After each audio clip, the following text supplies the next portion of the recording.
ठीक है प्रवेश चौधरी, मैं आपके पास आऊंगा, आपके लिए भी मेरे पास कुछ सवाल है, लेकिन एहसन सिंह जरा बताइए इसको क्या कहेंगे आप? ये सामना कहां से चलकर कहां तक पहुंच रहा है? वही मैं कह रहा हूं ना। एक मिनट चौधरी साहब, मैं आ रहा हूं। एहसन सिंह से सवाल है मेरा। सिंह साहब बोल रहे हैं, हाँ बोलिए। राम जी, मैं कहूंगा कि हर समय में राष्ट्र के प्रति कुछ लोग वफादार रहे, कुछ लोग राष्ट्र के प्रति गद्दार रहे। शिवाजी राष्ट्र के प्रति वफादार रहे तो लास्ट तक जो है बहुत बार उनको भी कहा गया गद्दी ले लीजिए, गद्दी ले लीजिए। संभाजी महाराज जी को भी कहा गया, लेकिन वो राष्ट्र के प्रति वफादार रहे। इस नाते उन्होंने ठोकरें मारी, लात मारा उस गद्दी को, जिस गद्दी के लिए जो है आज शिवसेना जो वर्तमान वाली जो घुटने के बल पर टिकी हुई शिवसेना है वो कर रही है।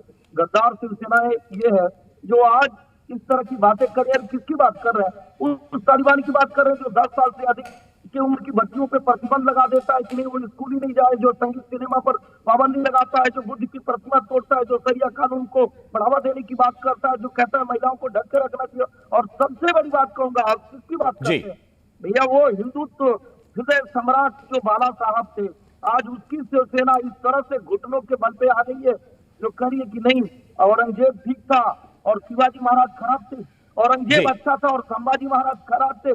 कहना क्या चाहते हैं? लेकिन मैं नाजिम खान के पास चलना चाहता हूं। आप सवाल ये है एहसन सिंह, लेकिन कहां तक ये चीजें जाएंगी? क्या एक कब्र तोड़ने से, क्या एक कब्र हटाने से एजेंडा पूरा हो जाएगा, या फिर ये इसको हम शुरुआत माने? क्योंकि एक मुगल शासक तो है नहीं जो भारत में दफनाया गया, ना कोई एक मुगल सेनापति है जो भारत में दफनाया गया। राम जी ये बताइए, क्या हम उस चीज को बार बार हमें याद रखना चाहिए कि जिसने हमारी बहनों को की आबरू को लूटा, हमारी इज्जत को लूटा, हमारे घरों को लूटा, हमारी संस्कृति को लूटा, हमारे मंदिरों को तोड़ा? हम कह रहे हैं कि जितना जल्दी हो सके और जितना ज्यादा हो सके ऐसी चीजों को राम जी विखंडित करके उसको समाप्त कर देना चाहिए। भारत के हमारे आने वाले बच्चे। जी नाजिम खान, ठीक है। अब नाजिम खान ये बताइए कि औरंगजेब के मुद्दे पर कम से कम आपको ये तो ठीक लग रहा होगा कि शिवसेना आपकी तरफ आकर खड़ी हो गई।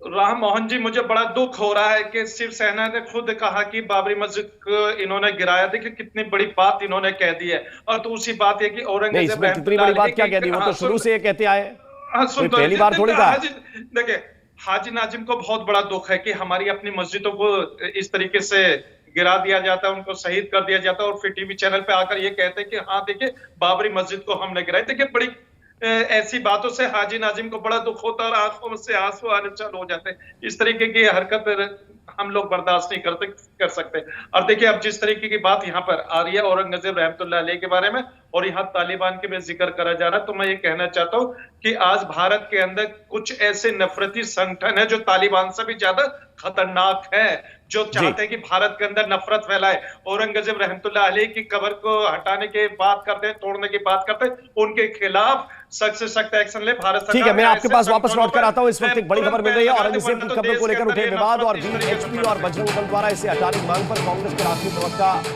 अतुल पाटिल कहते हैं कि महाराष्ट्र में स्थिति तनावपूर्ण है, कानून व्यवस्था ध्वस्त हो गई है, किसान बिजली पानी न मिलने से आत्महत्या कर रहे हैं, बेरोजगारी बढ़ गई है। इन सभी मुद्दों को छिपाने के लिए बीजेपी हिंदू मुस्लिम के नए मुद्दे लेकर आती है।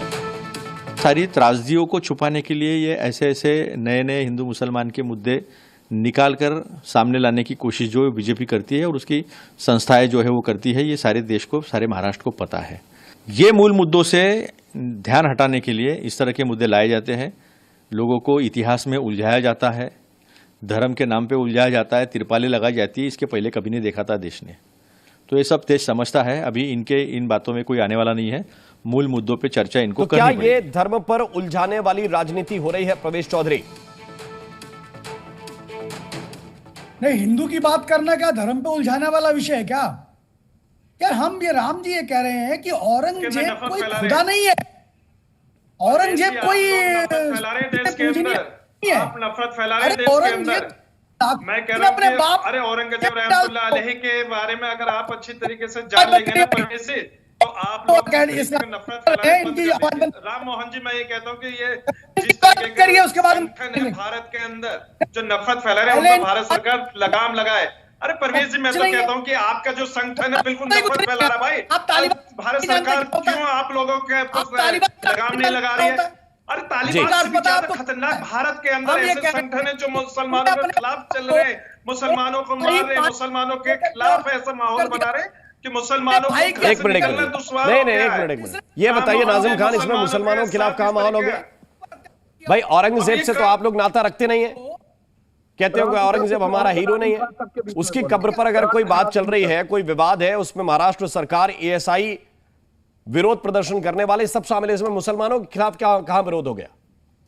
हाँ, राम मोहन जी, ये विरोध ही तो है कि औरंगजेब रहमतुल्लाह अलैह की जो कब्र को यहाँ पर हटाने की बातें कर रही है, तो मैं ये कहता हूँ कि ये मुल्क तो संविधान से चलता है, ये नफरती एजेंडा वाले इन संगठनों से चलेगा। मैं आपसे ये पूछ रहा हूँ कि क्या आप तो इस्लाम के बड़े मुल्क के अंदर पैदा हुए, इस्लाम के हाजी हैं आप, जरा मुझे बताइए क्या कब्रें वाजिब हैं? क्या कब्र होनी चाहिए? क्या कब्रें और मज़ारें बनानी चाहिए बड़ी बड़ी? क्या दरगाहें बनानी चाहिए? क्या कहता है इस्लाम? हाँ देखिए राम मोहन जी, जिस तरीके से आपने कब्र की क्या बात करी है, देखिए अल्लाह का शुक्र है हाजी नाजिम खान अभी जिंदा है। जब दुनिया से रुखसत होगा तो इसी भारत की सरजमी में दफन हो जाएगा और इसी सरजमी पर हाजी नाजिम खान की कब्र बन जाएगी। बनानी चाहिए। इस्लाम क्या कहता है, कुरान क्या कहता है, जरा बताइए। हाँ देखिए, आप कुरान की बात करते हैं तो मैं ये कहता हूँ कि देखिए कुरान पूरी दुनिया के अंदर एक अच्छा मैसेज देता है, लेकिन कुरान की बातों को ये लोग जिस तरीके से बात मैं पूछ रहा हूँ दरगाह पे क्या कहता है?